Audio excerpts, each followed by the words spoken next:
Hi, my name is Stanislav Costiuc. I'm a professional game designer with 11 years of experience in the industry, and I'm here to rank just for fun all games belonging to the Spider-Man license. We'll do so with the help of my scoring system that I call the Stasucritic, a set of different categories each with varying weights and criteria. You can read all about it in detail in my pinned comment. The list is going to be live, meaning I don't start from worst to best, but rather we're going through the chronological order of the game releases and see how they compare with each other on the way. For the purposes of clarity, we won't cover games where Spider-Man appears as a cameo or is a part of a larger Marvel-based roster, but rather titles where he is the main or one of the main protagonists. And in this video in particular, we'll cover games from the earliest of Spider-Man video gaming years. As such, prepare for pixels galore. Let's begin!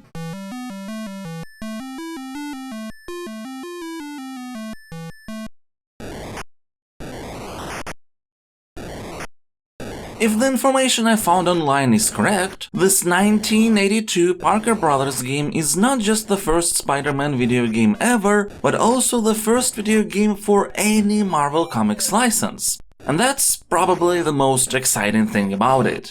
The premise is that Green Goblin has set up a super bomb on top of a skyscraper, and we need to use our spider powers to get up there and disable it while catching criminals sticking out of windows on the way.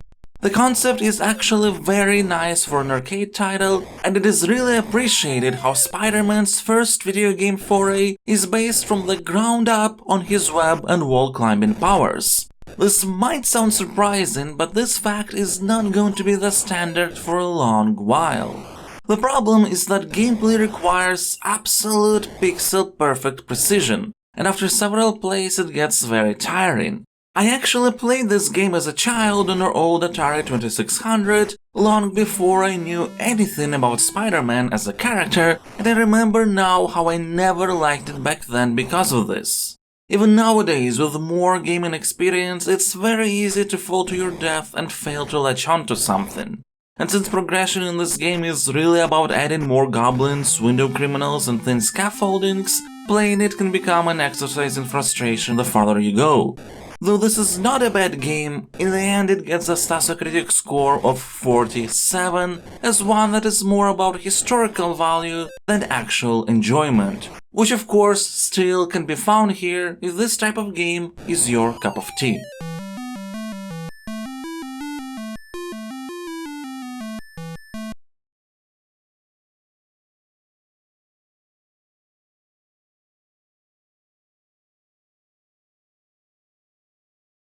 Gaming has this constant rotation of, one could say, go-to genres that would sometimes vary between platforms. Back in the 80s, the go-to genres on a variety of personal computers were text-based adventure games. There were a lot of great adventure games, of course, but also tons of derivative projects. This is one of those, despite the impressive packaging. As part of a larger but abandoned Questprobe series, with each title focusing on different Marvel characters, this Spider-Man game actually features a full-on original comic book that is supposed to give additional context to what's happening in the game. The comic, though, is pretty much a wall of barely comprehensible exposition text, and when you play the game it's clear why. This is not a Spider-Man adventure game. This is an adventure game where you collect gems in a skyscraper, with Spider-Man being a skin that was somehow put onto it. Villains just stand around in various office rooms. When you die you go to limbo and revive yourself. It's weird. Abstractly speaking, the puzzles are not particularly bad, and the game does try to sometimes utilize Spider-Man's powers, like climbing on walls or ceilings, but because the context can make so little sense, so do the solutions. For example, you transform the lizard back into Dr. Connors by throwing calcium at him.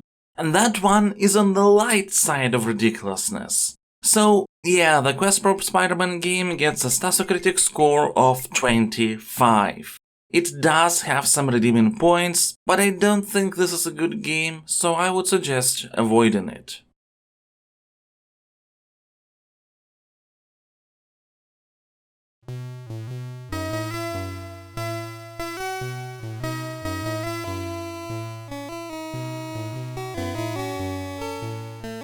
Back in the old days, multi-platform releases usually were games developed from scratch for each of the platforms they were released on, with every version attempting to recreate the same experience. Sometimes it means that a game on some platforms can look or play better than on others, and while this is also the case for The Amazing Spider-Man and Captain America in Doctor Doom's Revenge, in the end the differences only matter for the visuals, as the game plays very similarly on any system. Absolutely awfully, that is. It is a sort of story-based, sort of one-on-one fighting game with sort of platforming challenges in between. The mechanics are sluggish, absolutely unresponsive, and badly animated. This is one of those games that looks much better static than it does in motion. I guess the positive aspect is that the game is functional, but when you actually touch it, it's unbearable to play. The comic book-like presentation at the beginning of every level does look very nice, and you can sort of see what Paragon Software was trying to achieve. Now, here's the thing, there's so many things that can go wrong during the development cycle that I need to make sure you don't take this as a criticism of the people who made the game. But as a final product, Dr. Doom's Revenge is going to get a Metacritic score of 20. And that's only thanks to the fact that on platforms like Amiga, it looks nicer than on the other ones. I can't imagine anyone actually enjoying this poorly controlled and woefully balanced mess.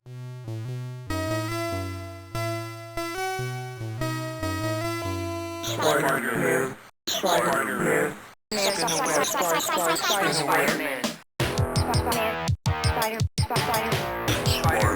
This Spider-Man game, developed by Oxford Digital Enterprises and published by Paragon, has two things going for it. First is the weird but sort of funky title music.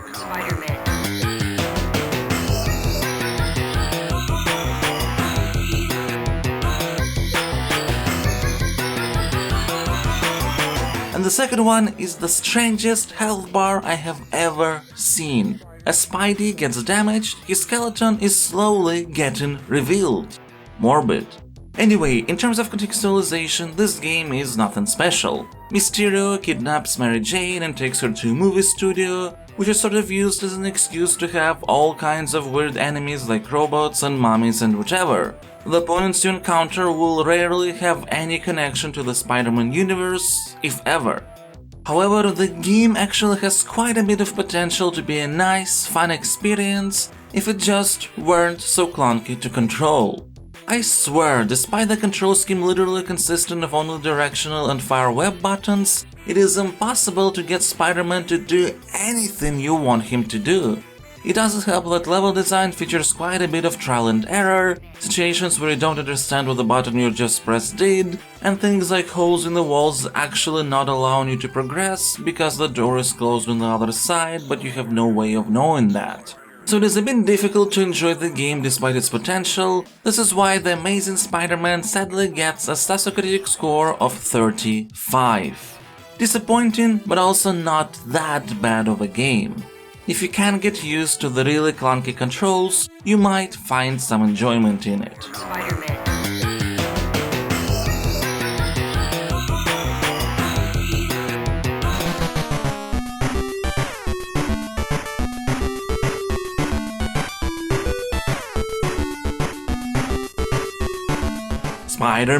Spider-Man does whatever a spider can, swings his web to fly across the whole level and not fight a single person. Alright, look, making theme song parodies is probably not one of my strongest suits. But this game, which is also called The Amazing Spider-Man and also released in 1990 but is absolutely unrelated to the personal computer game we've discussed before, rather being a side-scroller on the original Game Boy developed by Rare, it's not fun. The main issue is that the input response is incredibly delayed. This might be related to the fact that there's plenty of actions that vary depending on whether you hold or press the buttons while being static or moving around. The game might try to make sure it processes everything correctly, but it leads to an experience that's just not engaging. But even if it were engaging, the levels themselves are not great. Aside from the fact that you can skip half of them, it's usually either a straight line going either to the right or upwards, with bigger and bigger swarms of enemies thrown at you as you progress. And sometimes this is literal swarms of bats, traditional Spider-Man opponents in the comics of course, are they not? Enemy design, boss design, nothing really stands out in any positive light. And the story is as standard as it gets. A villain talks to you on a radio, okay, and then you go beat them and save Mary Jane. The dialogues can be funny though, not because they're good, but because of how ridiculous some of the writing is, especially Spider-Man's repeated use of the noun plus brain word combination. The Amazing Spider-Man for Game Boy gets a Metacritic rating of 23. Sadly, it's a pretty bad game that's not worth your attention.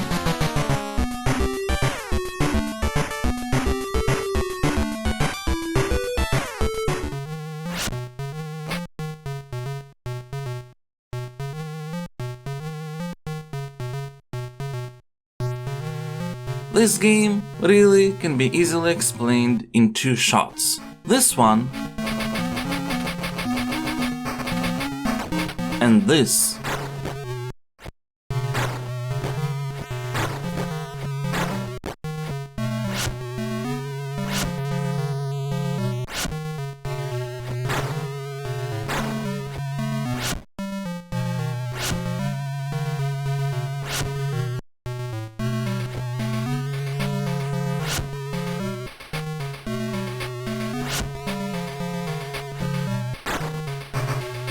The premise revolves around Spider-Man trying to save the city and clear his name after the Kingpin frames him for planting a bomb that will explode in 24 hours. It's nothing special, but it works, though I doubt punching cops in the face would help Spidey's case.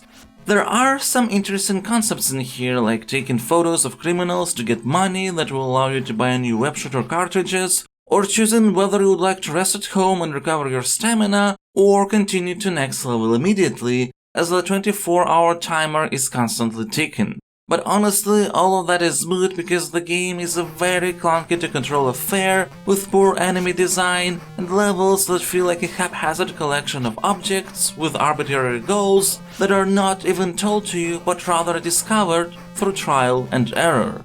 It gets a Metacritic rating of 31. Pretty disappointing.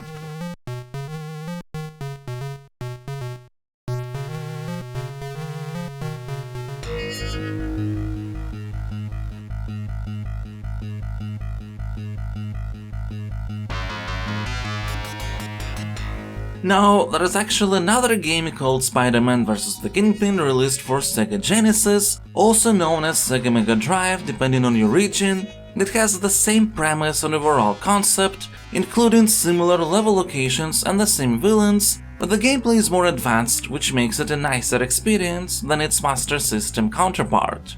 It is still very clunky to play, and the level design doesn't always gel well with how your abilities work. For example, wall climbing is a pain because you have to keep holding the jump button to stay in the walls, and Spider-Man really has something against corners.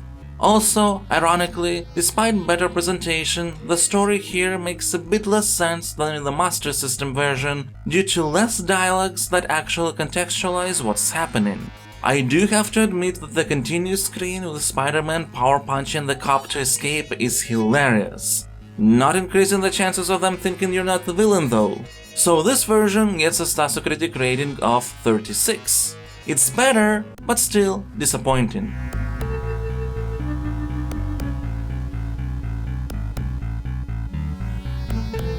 So, based on what we have seen so far, if you were a Spider-Man fan in the 80s and the beginning of 90s, your best bet for an actually playable Spider-Man game was an Atari 2600. The rest feels like something that could be enjoyed only for a lack of better alternatives. Sadly, Spider-Man's early video game years were far from the greatest. However, there are still many more games to go through, so we'll see how everything will progress in the next parts of our journey through this licensed franchise.